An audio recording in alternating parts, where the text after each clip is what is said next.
Martes 8 de noviembre y damos inicio a una nueva transmisión de Contracorriente, este programa que producen las fundaciones Liberty Plus y el Adam Smith Center for Economic Freedom at Florida International University. Gracias por acompañarnos, gracias por estar ahí como cada martes y gracias por prestarle atención a estos temas que tanto nos importan, que tienen que ver con la democracia en América. Esta América siempre tan convulsionada, esta América siempre tan revuelta, esta América siempre digna de mucha atención. Gracias a ustedes que nos acompañan a través del canal de YouTube de la Fundación Federalismo y Libertad. Los saludo a quienes ya nos siguen en vivo allí. Muchas gracias. Ya estoy viendo algunas personas conectadas allí. Así es que pues esperamos sus preguntas y sus comentarios para que participemos e interactuemos a lo largo de este programa. Me gustaría mucho también darle la bienvenida a las personas que nos están viendo en vivo en las transmisiones de Facebook, de Twitter y de Instagram. Estamos poliplataformas desde hace ya unos cuantos programas y me da muchísimo gusto. Quiero decirles que hoy tenemos un programa particular en el que vamos a hablar mucho de un tema que a mí me importa enormemente. Vamos a hablar de democracia. ¿Por qué? Porque esta democracia tan frágil algunas veces en esta región requiere de mucho esfuerzo para mantenerla viva, para mantenerla fuerte, para mantenerla creciendo, para mantenerla como legado a las generaciones que nos sigan. Hoy vamos a hablar de la declaración de Tucumán. El fin de semana pasado en Tucumán, en una provincia de Argentina, se llevó a cabo el festejo por el 10º aniversario de la Fundación Federalismo y Libertad y allí hubo un entorno sumamente propicio para hablar de esto, de lo que nos importa y de la democracia en la región. Allí se reunieron expresidentes de Latinoamérica, allí se reunieron muchos actores sociales y discutieron este tema y emitieron una declaración que les vamos a presentar porque sí es muy importante que la tengamos en cuenta. Además, es hoy un día para hablar de democracia porque el día de hoy se llevan a cabo elecciones intermedias en Estados Unidos. Así es que sin muchas más vueltas, vamos pues a la editorial Contracorriente.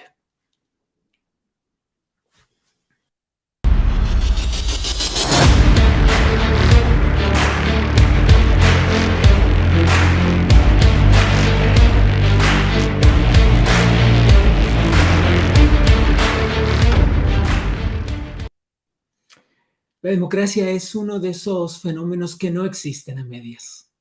¿Existen o no? ¿La tenemos o no? ¿La cuidamos o no? No existen medias tintas.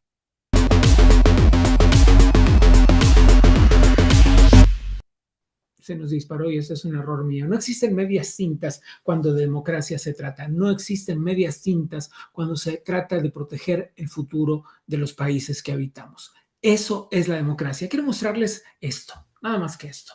Miren ustedes. La democracia versus autoritarismo en el mundo dividido es un índice de democracia de The Economist que emitió el año pasado y ha sido motivo de muchos escándalos. Los países que están en verde oscuro, ¿sí?, son las democracias plenas en el mundo. Solamente 21 países de los 190 son democracias plenas. El resto, democracias imperfectas, con el verde claro, unos 53 países. Y muchos otros, 34 en regímenes híbridos y 59 en regímenes autoritarios. Yo quiero compartir con ustedes esto porque por escandaloso que suene, por terrible que suene, y algunas veces, dependiendo quién sea el encargado de juzgarlo, por exagerado que suene, esto es verdad. La democracia, nuestra democracia, la que tenemos, la que cuidamos, la que deberíamos cuidar, está amenazada. Claro que está amenazada. El populismo viene junto con el autoritarismo y ese es el resultado de este mapa que vemos tan desgraciadamente multicolor. Democracia para todos, democracia siempre, democracia nuestra, democracia todos los días y democracia tuya y mía. No pensemos en la democracia como un hecho abstracto, como un hecho que los demás tienen que cuidar, como un hecho que las instituciones deben velar por. No, es trabajo de todos los días y es de nosotros.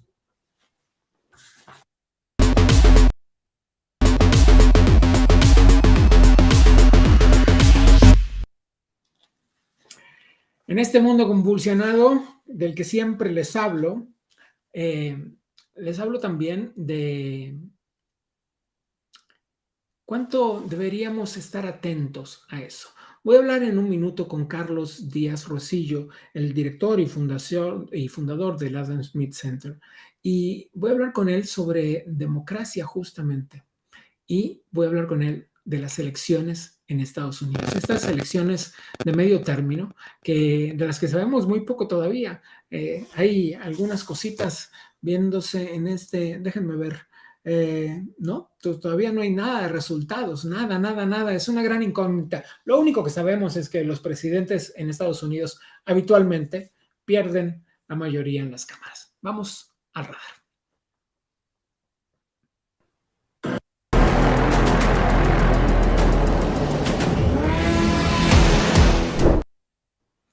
El día de hoy están en proceso unas elecciones intermedias en Estados Unidos y ya saben, estamos en Latinoamérica la mayoría de nosotros, así es que este refrán de cuando allá se resfrían, a nosotros nos da pulmonía, todo augura que cualquier resultado allá debería, o al menos eso nos hace suponer, tener una enorme repercusión en Latinoamérica. Para hablar de eso esta tarde me acompaña Carlos Díaz Rosillo. Carlos, ¿cómo estás? Hola Gabriel, buenas noches. A ver, vamos a ver si es así de claro. Toda la Cámara de Representantes, es decir, toda la Cámara de Diputados, para quienes nos miran desde otros países, 35 de los 100 senadores y 39 gubernaturas en los estados y en los territorios. Esto, digamos, en términos matemáticos, le hace suponer a uno un gran cambio. Yo dije lo que hay, tú dinos lo que significa. Bueno, en estas elecciones de medio tiempo está en juego la balanza del poder en los Estados Unidos. Las reglas del Congreso son tales que una mayoría de uno implica el control total y absoluto de las diferentes comisiones, de las reglas de la legislatura. Actualmente en la Cámara de Representantes le harían falta 5 puestos a los republicanos para tomar control. Yo creo que vamos a ver que los republicanos van a ganar unas 30 escaños, ¿no? Así que van a tomar una mayoría importante en la Cámara de Representantes. En el Senado actualmente la cosa está 50-50 con la ventaja para los demócratas, porque cuando hay empate, el desempate lo lleva el vicepresidente del país. Yo creo que los republicanos van a poder recapturar 1 o 2 puestos en el Senado, lo cual le va a dar la mayoría. Y eso es muy importante en el Senado porque el Senado es el que tiene que aprobar las nominaciones a los cargos más importantes, ¿no? Así que vamos a ver probablemente muy poca acción en cuanto a política pública y muchas investigaciones. Creo que tanto la Cámara de Representantes como el Senado se va a enfocar en investigaciones más que en producir políticas públicas, porque creo que es muy difícil que hayan acuerdos entre ambos partidos. Uno desde afuera podría suponer que esto de alguna forma podría implicar un cambio en las políticas de las relaciones exteriores, ¿o no? No creo, ¿eh? El Congreso ciertamente tiene un papel en la política exterior de Estados Unidos, pero la política es diseñada por el Poder Ejecutivo, diseñada e implementada. Así que creo que vamos a ver muy pocos cambios en la política exterior de Estados Unidos. Ciertamente hacia Latinoamérica. Sí, claro, que es donde están fincadas muchas expectativas. Muchas de las personas que nos miran en este momento son de origen latino y se preguntarán si esto significa un cambio de actitud, por usar una palabra coloquial, desde el gobierno de Estados Unidos hacia sus países de origen. No creo. Esta es una administración que ha ignorado totalmente la América Latina, así que no creo que eso va a cambiar. Vamos a tener que esperar a las próximas elecciones presidenciales para ver un cambio significativo en la política exterior de Estados Unidos. Ni siquiera en el entorno en que después de las elecciones del fin de semana anterior en Brasil y este 86% de la población latinoamericana gobernada por la marea roja, como le llaman, implicará un cambio de relación, de actitud, un guiño de alguna forma desde el Ejecutivo o desde las cámaras, no. Creo que no va a haber un cambio porque esta es una administración que está de acuerdo con este giro hacia la izquierda, ¿no? Esta Uh -huh. marea rosa o roja que se ha venido viendo en los últimos años en la América Latina Los republicanos obviamente quisieran hacer algo para poder frenar eso, para poder tener políticas exteriores más contundentes a favor de la democracia y el libre mercado en América Latina, pero aún con una mayoría republicana no se puede hacer eso. Te repito, vamos a tener que esperar a una elección presidencial con un presidente que sí le interese la América Latina. Por las cámaras también pasan las decisiones presupuestales, Carlos. Así es, pero es difícil ver que va a haber un cambio importante en el presupuesto de Estados Unidos eh, eh, eh, para la América Latina. Quizás veamos un cambio en la manera en la que los Estados Unidos está viendo a la guerra en Ucrania. Los republicanos han dicho que si bien apoyan al pueblo ucraniano y al gobierno ucraniano en su deseo de defenderse de esta agresión rusa, no les va a dar un cheque en blanco, van a exigir muchísimos más resultados. Ahí puede haber un cambio en el presupuesto, en la cantidad de armamentos que se le da a Ucrania. No creo que va a haber un cambio de política, pero sí quizás un poquito más, en inglés le llaman oversight, ¿no? De asegurarse de que el dinero vaya donde tiene que ir. Pero cambio de política pública creo que va a haber muy poco. Muchos se preguntarán, ¿y para qué entonces tanto lío, Carlos? Bueno, importantísimo, porque es una señal, es la manera que tiene el pueblo norteamericano de decir que no está de acuerdo con las políticas de esta administración. Usualmente, el partido en el gobierno pierde puestos en el Congreso. En Aquí las creo que vamos elecciones a ver, intermedias. así es, en las elecciones intermedias, y aquí creo que lo vamos a ver de una manera muy clara, porque el partido izquierda, el partido demócrata, se ha ido demasiado a la izquierda. Un ex asesor del presidente Trump creo que lo dijo muy bien. Dijo que hoy día el Partido Demócrata está compuesto por elementos de izquierda, de extrema izquierda y de la izquierda intergaláctica. Es decir, que se han ido tanto a la izquierda que han perdido este eje que tenían anteriormente. Anteriormente teníamos un partido de centro derecha, el Partido Republicano, y un partido de centro izquierda, el Partido Demócrata. Se han ido demasiado al extremo, y eso es lo que creo que va a generar esta reacción de parte del pueblo, y creo que por eso vamos a ver esta noche unos resultados que van a favorecer muchísimo al Partido Republicano. Y este cambio de balance en las cámaras influirá definitivamente en las próximas elecciones presidenciales. ¿Lo crees así? ¿Lo auguras así? Mira, es difícil saber. Lo que sí sabemos es de que va a dejar muy claro estas elecciones de quién es el líder del Partido Republicano. Yo creo que cuando todos los votos sean contados, yo creo que se va a decir claramente o se va a probar claramente que todavía Donald Trump es el líder del Partido Republicano. En las primarias republicanas, fíjate, Gabriel, el presidente Trump le dio su apoyo a 189 candidatos en las primarias republicanas, y de los 189, 180 ganaron.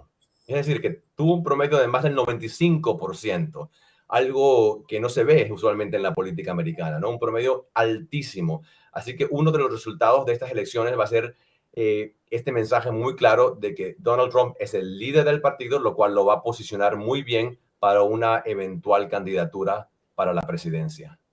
Te robo un par de minutos más, te saco de este tema. Carlos, acabas de volver de Argentina, donde hubo un evento y una declaración importantísima en Tucumán, tema principal de nuestro programa de hoy. Tú estuviste allí.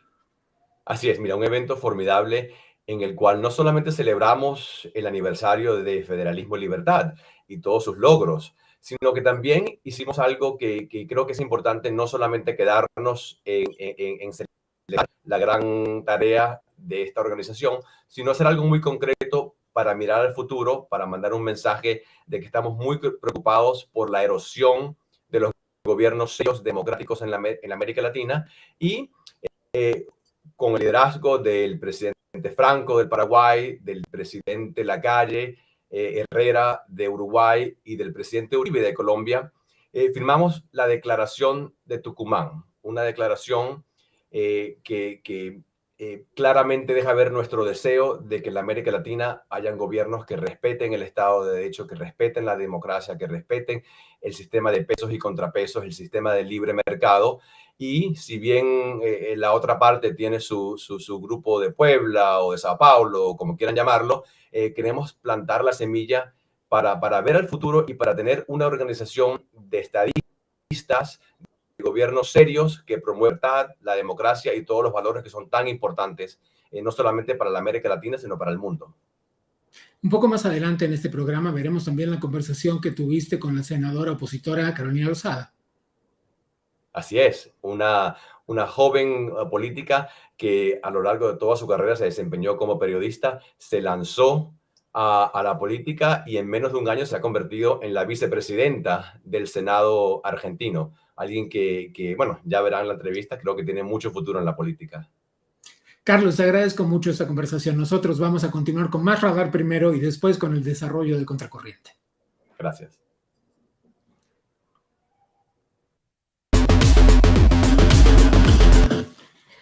Un programa entero dedicado a la democracia, les dije al comienzo de esta emisión, y se los dije porque tengo muchas otras cosas que decirles.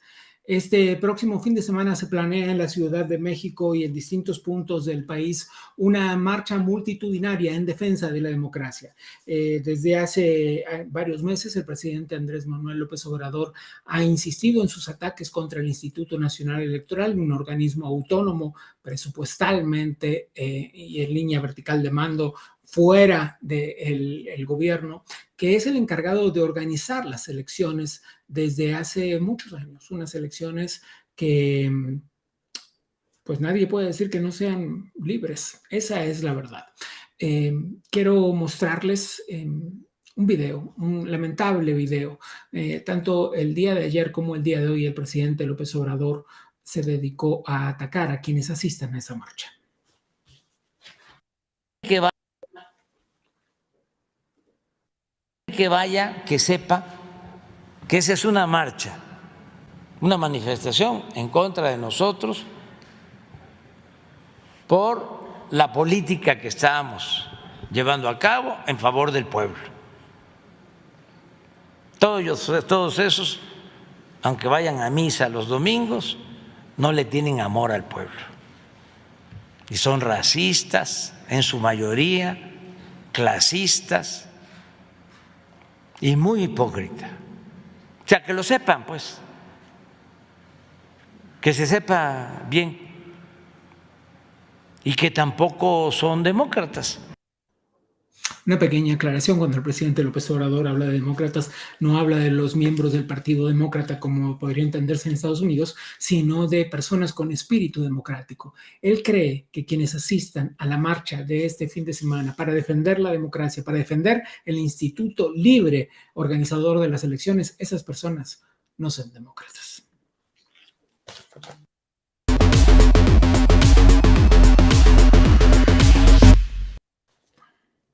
Ahora sí, lo prometido es deuda. La entrevista durante este fin de semana de Carlos Díaz Rosillo, el director del Adam Smith Center, con la senadora Carolina Lozada. Corre el video.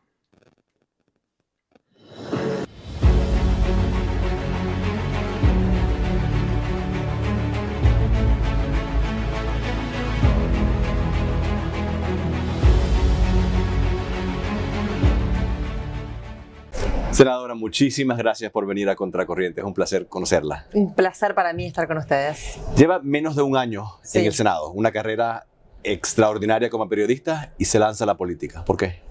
¿Por qué? Porque llegó un momento en el que en Argentina me di cuenta de que si no nos metemos todos los que queremos hacer las cosas bien, no nos metemos realmente en la única herramienta de cambio que es la política, el país se estrellaba. Pero Yo es empecé a difícil, ver- ¿no? Es difícil. Dificilísimo, por supuesto, la decisión fue muy difícil. A mí me pasa como a la mayoría de los argentinos que yo no confiaba en los políticos, no creía en los políticos que teníamos. Entonces, para mí me habían ofrecido en varias oportunidades de distintos partidos políticos empezar a hacer política. Y yo siempre había dicho que no, porque no confiaba en ninguno, primero principal. En este caso fue diferente porque vino de la Unión Cívica Radical, que yo soy radical, de familias radicales, y de mi hermana. Eso fue lo principal, que la persona que viene militando en la Unión Cívica Radical desde los 18 años es mi hermana. Entonces el hecho de que ella estuviera ahí en este grupo político hizo que yo confiara en esa gente, en ese grupo político al que todavía no conocía, y por eso decidí que con ellos podía ser. Y lo hizo de una manera muy directa en contra de Cristina. Es que en realidad yo creo que Cristina es lo peor que le ha pasado al país en muchos años. ¿Por qué? En mucho tiempo.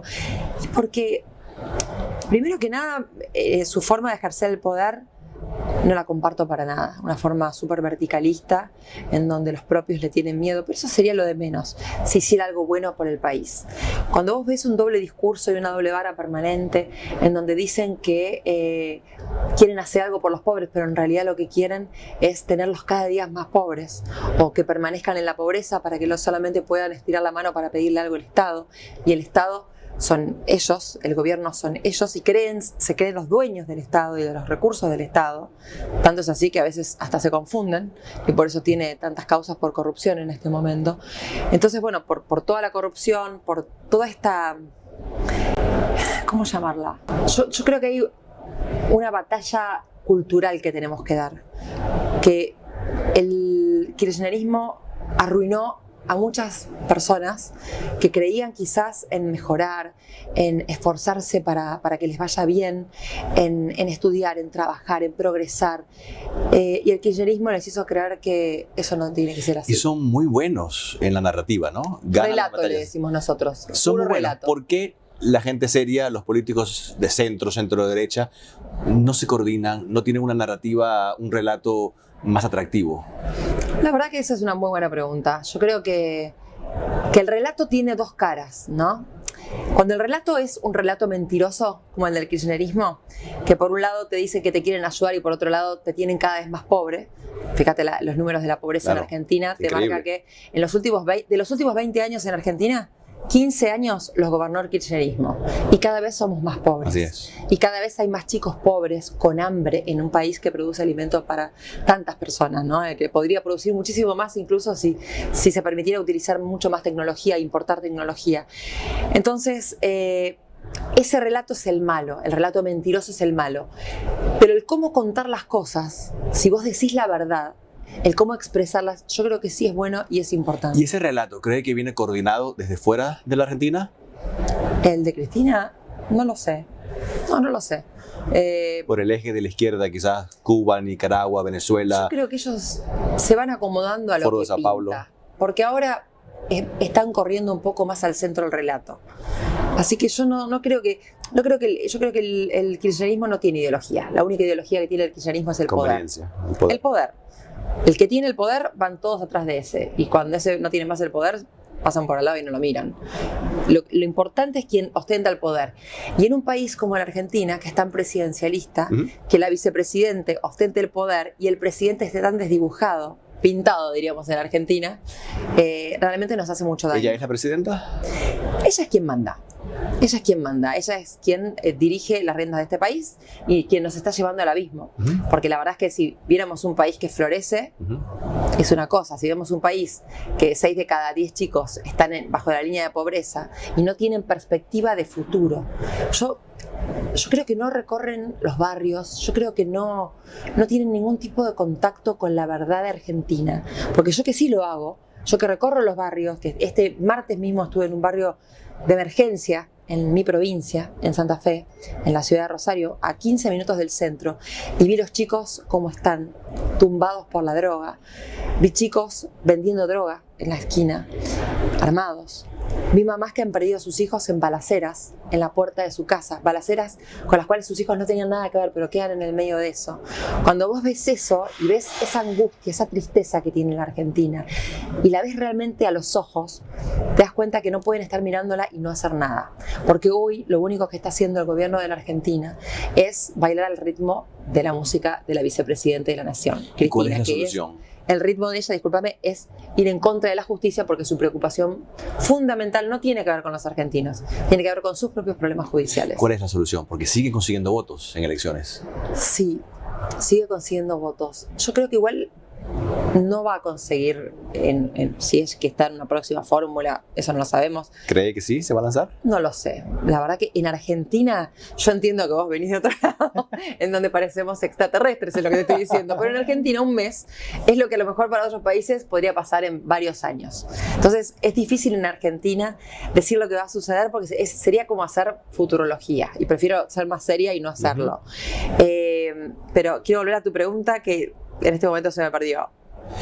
¿Por qué? O sea, ¿cuál es la solución? Porque siguen ganando elecciones. Sí, mira, El populismo vende. El populismo vende hasta que la gente se da cuenta que con el populismo lo único que somos es más pobres. El populismo se gasta la plata que un gobierno racional, un gobierno inteligente y que realmente quiere hacer las cosas bien, ahorra, ¿no? Yo me ahorro todo. Vos sos el próximo gobierno populista, te la gastas toda. Claro, tiene que venir otro después que ordene las cosas, porque cuando el populismo se queda sin plata, ya no puede hacer absolutamente nada. ¿Qué es lo que le pasa al kirchnerismo hoy? ¿Qué es lo que pasa al kirchnerismo hoy? Hoy nosotros tenemos una economía que va por un carril y tenemos una política que va por otro carril. Esos dos carriles tienen que unirse en algún punto e ir de la mano, e ir juntos para que el país se ordene, para que tengamos, bajemos por lo menos un poco Pero el país déficit está fiscal. tan dividido que es difícil, ¿no? El país está muy dividido, el país está realmente dividido. Yo lamento esa división, yo creo que a nadie le conviene la división, pero entiendo por qué está dividido. Y yo creo que la grieta que tenemos en Argentina no es ideológica, la grieta es moral. Cuando tenés gobiernos que se han robado todo y vos ves lo que siguen haciendo con el país, te das cuenta que va mucho más allá de lo ideológico. Yo no creo que ellos tengan una ideología, yo creo que la única ideología que tiene hoy en este momento es que Cristina zafe de las causas por corrupción. Cristina es la presidenta del Senado, ¿no? Sí. En su cargo. Usted es la vicepresidenta del Sí. Senado y en muchas ocasiones preside el Senado. Sí. ¿Cómo ha sido esa experiencia? En todas las sesiones, porque Cristina... No va. No, sí va. Bueno, la última no fue, pero abre la sesión y se borra. Y se va. Sí, así que me toca presidir todas las sesiones, me encanta, igual yo lo hago muy contenta, la gente me votó para estar en el Senado, la gente me votó para representar a mi provincia, que es la provincia de Santa Fe, en el Senado de la Nación, así que yo estoy contenta cuando me toca presidir el Senado también. Y ahora sí, para concluir, este programa lo ve mucha gente joven.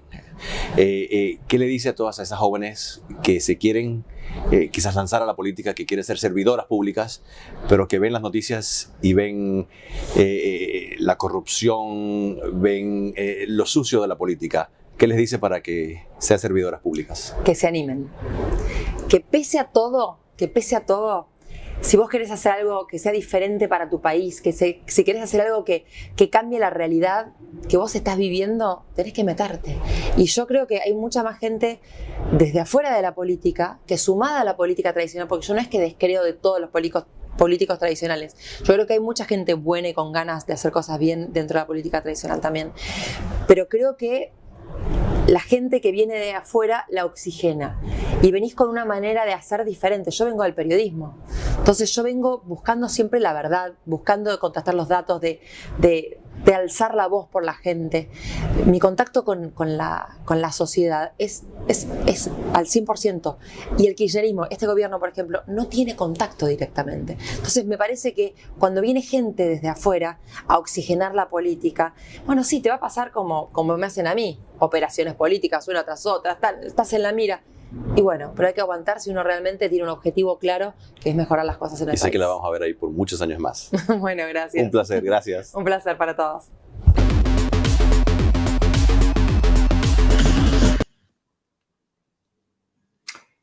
Se dice que 10 años pasan muy rápido. En realidad no pasan nada rápido los 10 años. Vaya que no pasan nada rápido. Y si no me creen, hablemos entonces con José Guillermo Godoy, el presidente de la Federación Federalismo y Libertad, que este año cumplió 10 años. 10 años de remar, 10 años de trabajar muy duro, 10 años de ponerle el pecho a los temas de la libertad en Latinoamérica, que es quizás probablemente uno de los lugares del mundo donde la libertad es precisamente uno de los valores más amenazados. José Guillermo, vamos a hablar de estos 10 años, pero vamos a hablar también de la Declaración de Tucumán. De todo eso vamos a hablar contigo. Buenas noches, gracias por recibir esta llamada. Buenas noches, muy tarde para ti en Argentina. Buenas noches, ¿me escuchás bien? Te escuchamos perfectamente. Bueno, muchas gracias por la invitación al programa y felicitaciones porque realmente está quedando muy bien. Así que creo que esta alianza con el Adam Smith Center está dando sus resultados y estaba viendo recién la nota de Carolina Lozada, fantástica la nota, la entrevista y la verdad que el foro de los 10 años sirvió también para eso, para entrevistar gente y para sumar contenido al programa. Veamos juntos, ¿te parece? Tenemos un video muy corto, ¿lo tenemos ya? ¿Me confirman si lo tenemos, por favor? Un video muy cortito en el que vamos a mostrarles un poco de lo que pasó este fin de semana en Tucumán.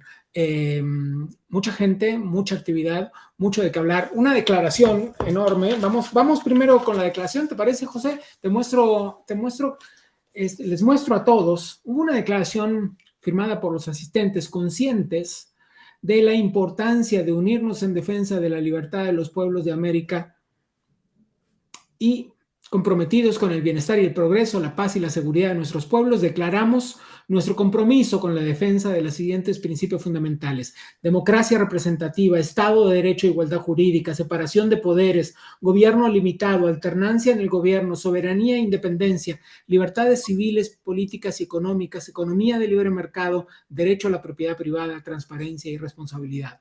Inspirados en nuestro encuentro histórico en Tucumán, Argentina, y ante la necesidad imperiosa de defender los derechos humanos y el Estado de Derecho, asediados por una ola autoritaria, invitamos a concentrar voluntades y dirigir esfuerzos para promover la democracia regional y explorar el desarrollo de un plan de acción conjunto en pos de la libertad y prosperidad hemisféricas. Lo firman el presidente Álvaro Uribe Vélez, el presidente Luis Alberto Lacalle Herrera, el presidente Federico Franco Gómez, María Huarlao de Archivo Cuba, Carlos Díaz Rosillo de The Adam Smith Center for Economic Freedom de la Florida International University, Frank Zimmerman de Liberty Plus, tú, José Guillermo, por Federalismo y Libertad, Mario Cosío de Bolivia, Rocío Guijarro de Se Dice Venezuela, Vladimir Cheminsky de Se Dice Venezuela, Andy Rivas y Luis Alberto Mariño de Cultura Democrática. Es enorme lo que hicieron, José. Cuéntame un poco. Bueno, con motivo de los 10 años de la organización, decidimos armar un programa aniversario que en realidad comenzó ya en octubre con la visita del expresidente Julio María Sanguinetti, y continuó ahora en una serie de jornadas donde estaban divididos, por ejemplo, paneles sobre periodismo con la presencia de periodistas muy importantes, por ejemplo, el secretario de redacción del diario La Nación, Pablo Sirvén, pero también el presidente de la Asociación Argentina de Periodismo, de ADEPA, que es la entidad más importante de prensa y además es el vicepresidente de la Sociedad Interamericana de Prensa, Daniel Desain. Después teníamos periodistas del Grupo Clarín, había periodistas de la región, del interior del país, había influencers, todo eso en la primera jornada. Después la segunda, pusimos mesas más técnicas con exministros, funcionarios, directores de think tanks, y cerramos con 2 paneles de expresidentes, que estaba, bueno, Álvaro Uribe Vélez de Colombia y Federico Franco de Paraguay. Al día siguiente continuamos con un panel de empresarios porque en realidad pensamos que los empresarios son personas que se tienen que comprometer en las políticas públicas, en condicionar a los actores políticos, y también tuvimos un panel sobre la experiencia venezolana, después un panel sobre Estados Unidos y América Latina con Carlos Díaz Rosillo, y cerró el panel de tal vez el economista de los más prestigiosos de Argentina, que es Ricardo Arriazu, con el expresidente de Uruguay y padre del actual presidente Luis Alberto Lacalle Herrera. Así que fueron dos días de jornadas muy intensas que concluyó en la noche con una comida de gala con más de 500 empresarios de la región NOA, con la presencia del jefe de gobierno porteño, Rodríguez Larreta, y muchos actores del sistema político. Entonces, hay lo importante que se fue gestando en esas jornadas de trabajo, de interacción, de juntarnos delegaciones que venían de Paraguay, de Bolivia, de otras provincias de Argentina, de Cuba, de Venezuela, de Estados Unidos. Nos juntamos y lo que se fue produciendo fue, bueno, hagamos un documento como para que de toda esta experiencia quede algo y sea no el final de una celebración, sino el inicio de un proyecto. Déjenme ahora sí compartir con ustedes un pequeño resumen de lo que sucedió el fin de semana en Tucumán, el noroeste argentino. La Fundación Federalismo y Libertad cumplió sus 10 años y lo celebró con una serie de eventos en la provincia de Tucumán. Allí, diferentes economistas, políticos, líderes de opinión, influencers y expresidentes se reunieron para dialogar con la comunidad y debatir sobre diferentes puntos que azotan la América Latina.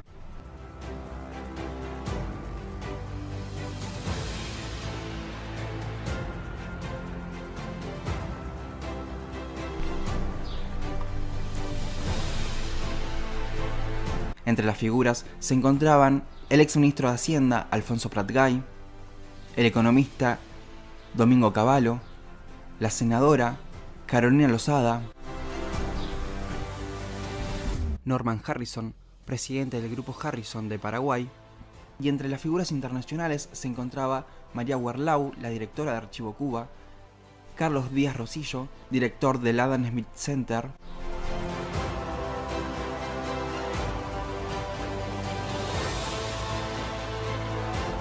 y además el evento contó con la presencia destacada de Luis Lacalle Herrera, el expresidente de Uruguay, Federico Franco, expresidente de Paraguay, Álvaro Uribe Vélez, expresidente de Colombia, quienes cerraron el foro con un debate sobre el populismo en América Latina. José, ¿qué ha sido el momento más emocionante en estos 10 años? Como lo dije al comienzo, se dice fácil, es muy difícil sostener las luchas a lo largo del tiempo. Es muy difícil sostenerlo en determinados contextos políticos, económicos, como lo había destacado también el periodista Carlos Pañi en un foro que tuvimos y nos compartió eso.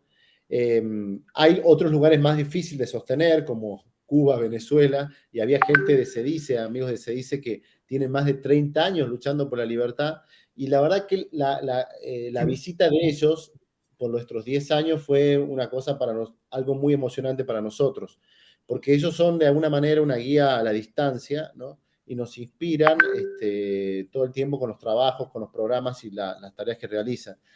A mí lo que más me gustó de este aniversario es la interacción y el networking que se armó entre las distintas delegaciones, y sobre todo en el momento final del cierre de la comida, el brindis, cuando el presidente Franco dijo que habían firmado el documento, una iniciativa de Frank Zimmerman, y que lo quería mostrar, que sería como la semilla para seguir luchando por la libertad en esta ciudad histórica, que es acá donde se declaró la independencia argentina, donde nació un gran liberal como Juan Bautista Alberdi. Así que creo que esos fueron los momentos como más emocionantes de la jornada. ¿Qué sucede con este documento? ¿Estará en línea? ¿Podrán firmarlo otras personas? Sí, bueno, ahora nosotros estamos buscando la adhesión de más organizaciones. Ya se adhirió la Fundación Libertad de Rosario, está el Cultura Democrática, Archivo Cuba. Vamos a continuar la adhesión de otros think tanks y vamos a colgarlo en nuestra página, tanto la de Federalismo y Libertad como próximamente la de Liberty Plus, y vamos a trabajar ya en todos los coloquios que vienen, sobre todo de Freedom Matter, que tenemos esta iniciativa con el Adam Smith Center, para sumar más y más voluntades y que cada episodio sea un motivo más para reafirmar esta lucha por la libertad. Así que bueno, quería agradecerte también a vos por esta cobertura, por tu incorporación al equipo, fue una de las mejores cosas que nos pasó, así que espero sigamos trabajando por mucho tiempo más. Un abrazo enorme hasta Argentina. Gracias. Hasta pronto, José. Hasta pronto.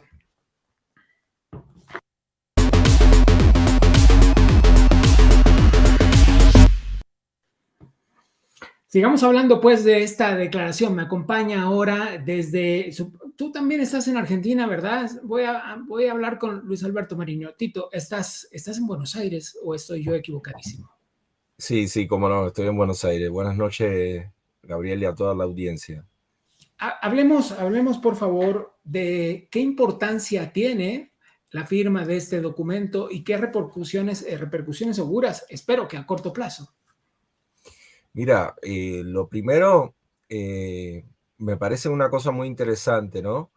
Que es un documento básico en sentido, digamos, de cómo entendemos la política, los derechos humanos, las relaciones, digamos, de convivencia. Pero incluso así, un documento básico termina siendo algo que realmente tenemos que mostrar, defender y comprometernos, teniendo en una región rodeado de quienes no respetan eso básico, ¿no?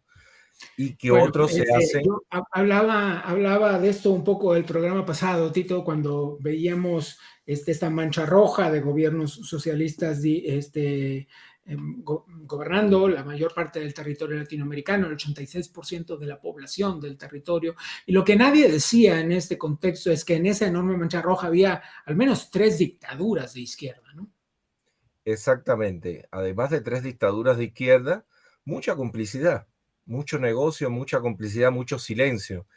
Entonces yo creo que la importancia del documento, más que la declaración en sí, es el contexto. El contexto que está completamente normalizado, que haya 3 dictaduras, una que tiene 63 años y 2 dictaduras, digamos, de este último milenio, cosa escandalosa, y que haya tanta complicidad, tanta naturalidad en ese contexto. Yo creo que el documento, por supuesto, es muy necesario en el contexto, y yo creo, respondiendo a tu pregunta, que sí, que se van a sumar muchas personas, muchas instituciones, gobiernos, exgobernantes, personalidades de la cultura y de la política, porque realmente hace falta que haya una contraparte a ese desastre, ¿no? Y esperemos que la respuesta sea pronta y que la mutación se produzca también muy pronto, porque como decía, esas 3 dictaduras modernas son algo incomprensible, pero además son algo inadmisible. Luis Alberto Mariño, activista cubano, gracias por tomar esta conversación. Un abrazo grande, gracias.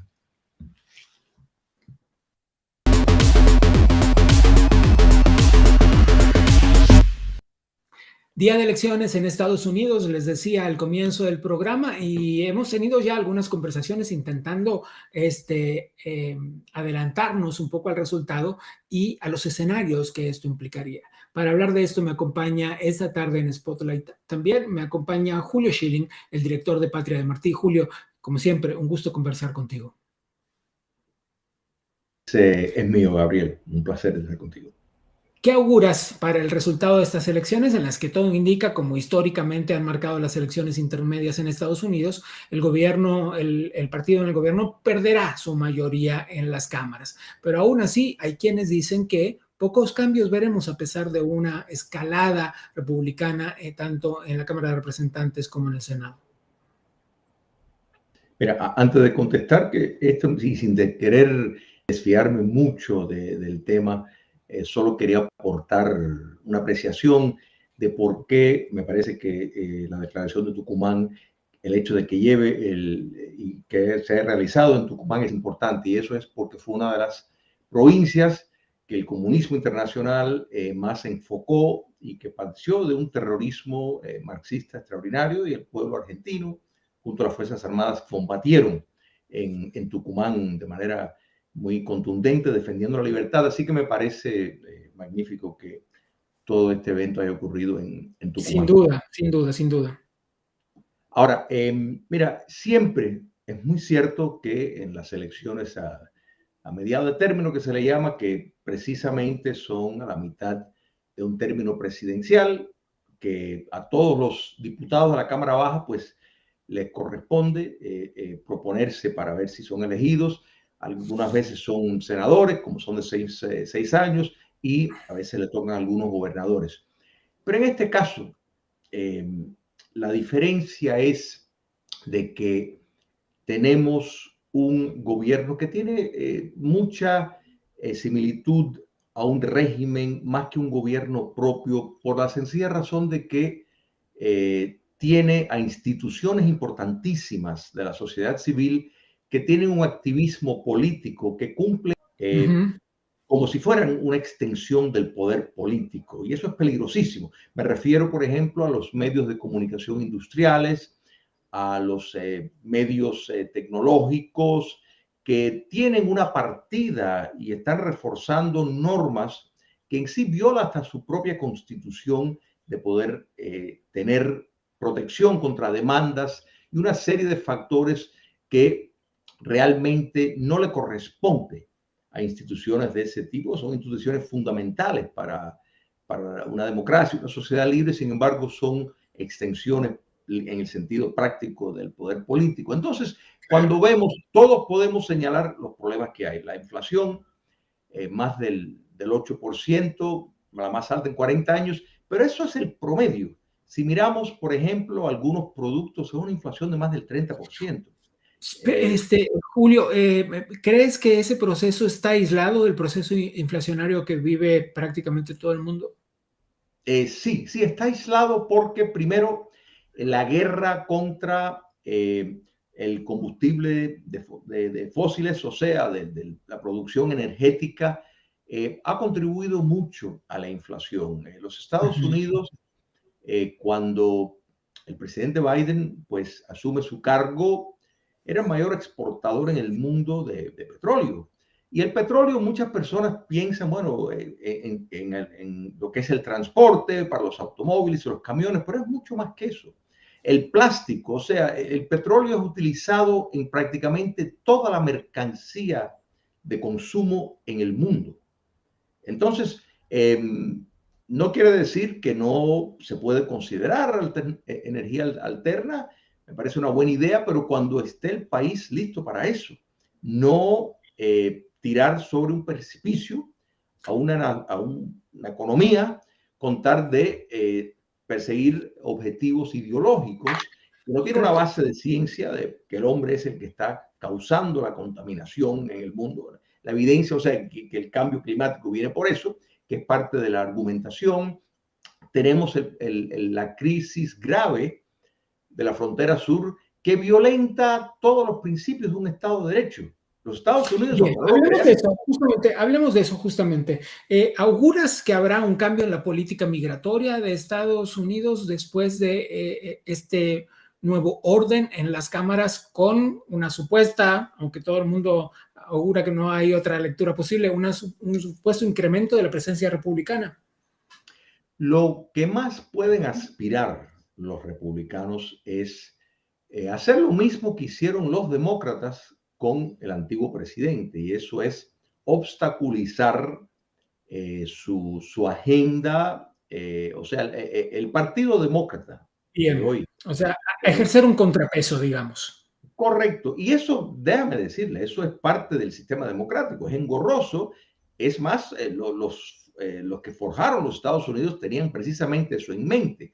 Entonces, ahora más que nunca les compete a la mayoría en el Congreso, que espero sea en ambas cámaras, pues precisamente frenar. Hay que llamar a rendir cuentas muchas personas. El director del FBI, que en efecto está sirviendo y pareciendo como una policía política, cuando vemos que el presidente de los Estados Unidos, escuché al presidente de México, López Obrador, en efecto, llamar, insultar a la mitad o más del país. Bueno, el presidente Biden ha hecho exactamente lo mismo al decir que son terroristas domésticos, que los republicanos MAGA, como él los llama, es lo peor que le ha pasado a los Estados Unidos. Él lo ha dicho, y lo ha dicho recientemente.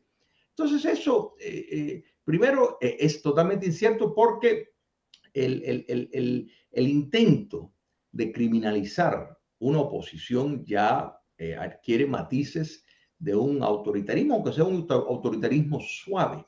Entonces, claro, la sociedad estadounidense no necesita cátedras de economía o de filosofía.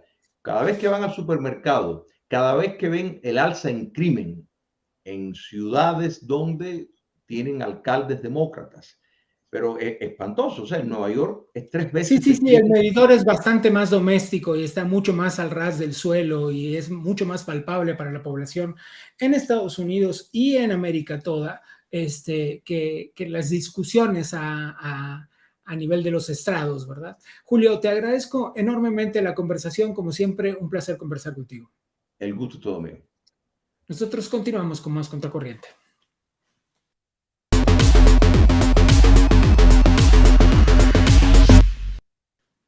A continuación les vamos a presentar un tema delicado, escandaloso, horroroso, degradante. Vamos, lamentablemente, con este tema en SOS Libertad.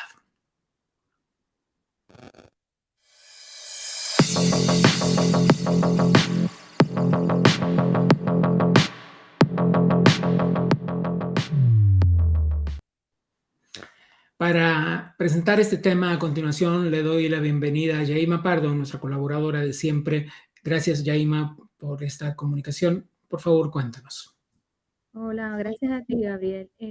La semana pasada se publicó por el MINREX el informe sobre la trata de personas del 2021 y reflejó 10 casos En Cuba. horribles, sí, en Cuba. Sí. Terribles, donde la participación mayormente eran de 10 casos, sobre todo de abusos sexuales en niñas. También se refirió el uso de proxenetismo, sobre todo para participar en bares, en centros nocturnos en Turquía, Chipre, Egipto, Emiratos Árabes Unidos, Japón, China, Rusia, México y Nicaragua. Este informe reflejó también que mucha de la participación en estos asuntos eran de niñas menores de 14 años incluso. Sí, es bastante denigrante. Y de estos 10 casos que se reflejaron, también se vio el uso de las... Estas cosas, Yaima, que proliferan con tanta más facilidad en los lugares donde el Estado es fallido, ¿no?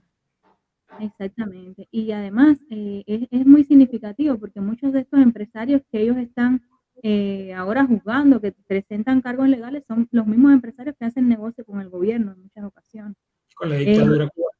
Exactamente, con la dictadura cubana. Entonces tú dices, bueno, ¿con qué tipo de personas se están mezclando estos regímenes? Es bien compleja la situación. Te iba a decir que lo que se ve nuevo también, bueno, no es tan nuevo, uno como prensa lo había reflejado antes, lo que pasa es que esto es un informe ya que viene desde el mismo régimen, Sí. que es la prostitución ya vinculada a las redes sociales, y son casos de madres y padres que prostituyen a niñas a través de las redes sociales y venden los servicios a través de videos, a través de recargas, vendiendo a sus niñas también como producto. Y ¿Cómo se ve acabas de también, sí, mandan fotos de actos sexuales o fotos desnudas y le envían recargas. Es una transacción, pero a través de WhatsApp o las mismas redes sociales. Ya cosas que era impensable ver en Cuba se están viendo y además están siendo reconocidas por el propio régimen. Es una de las cosas más terribles. Ellos siempre lo hacen desde un punto de vista triunfalista, aunque los casos son terribles, lo que reflejan. Yo les voy a compartir el link para que lo vean. Es publicado precisamente por los medios del régimen. Y uno no está mintiendo, son sus propios casos los que están reflejando. Las causas son condenadas de 5 a 20 años por estos casos, pero yo creo que se está haciendo demasiado tolerante con estos crímenes en Cuba. Y las niñas, las mujeres... He puesto ahí para que nos puedas compartir el link en la transmisión de YouTube que estamos en vivo. Yaima, gracias por este informe. No, gracias a usted.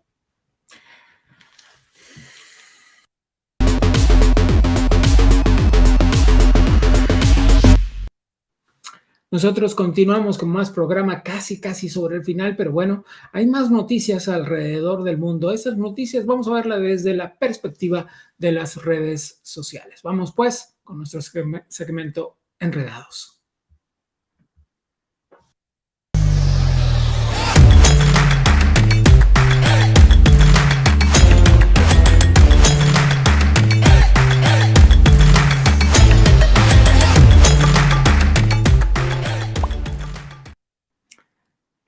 Le doy la bienvenida con esto a nada más y nada menos que Jimena Hernández. ¿Cómo estás, Jimena? Buenas tardes. Gracias por acompañarnos. Buenas tardes. Gracias por tenerme en el programa. ¿Qué ha pasado? Las redes están enloquecidas. Las redes son locas, pero están enloquecidas últimamente y particularmente esta semana luego de la adquisición de Elon Musk por $44 mil millones de Twitter, quizás la red social más polémica, la más enjundiosa, la más aguerrida, la de mayor libertad hasta el momento, y también, es cierto, la de mayor censura. Todo eso pasa ahí porque así de revuelta está esa red social. Y como si todo eso fuera poco, despidos y más despidos. Cuéntanos. Bueno, básicamente ahorita Twitter se ha vuelto muy controversial. Elon Musk no solo es un empresario, pero ya se ha convertido en una celebridad debido a todos los problemas que se han generado con Twitter, a lo que va a ser posiblemente los reglamentos y el funcionamiento de la plataforma. Sí, ahora voy a tener que pagar $8 por mi palomita azul, con lo que me costó. Exacto.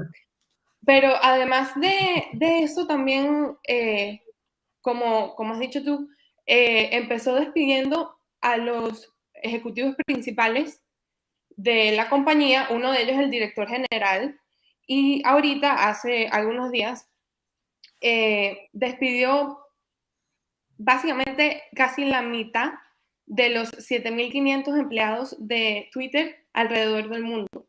Y hace nada acaba de despedir como el 90% de los empleados en la India. Y entonces eso ha generado mucha preocupación en cómo se va, moderar el contenido y la desinformación en la plataforma. Además de eso, él sacó... Supongo que de manera más automatizada, pero en consecuencia también con un enorme margen de error. Los despidos también, tras los despidos hubo rumores de errores, de una especie de momento en el que Twitter se retracta. ¿Eso fue correcto? En el que... no estoy del todo segura. Lo que sé es que él ya sacó algunos tweets en la plataforma diciendo de los nuevos reglamentos que va a poner en el futuro, que de esos se trata de la explotación, o sea, de información que tenga que ver con la explotación sexual de menores, promoción del terrorismo y exaltación de la violencia, que ya no se van a permitir. Pero como digo, no se sabe muy bien cuáles serán los otros reglamentos, si van a poner otros reglamentos con la desinformación en la aplicación.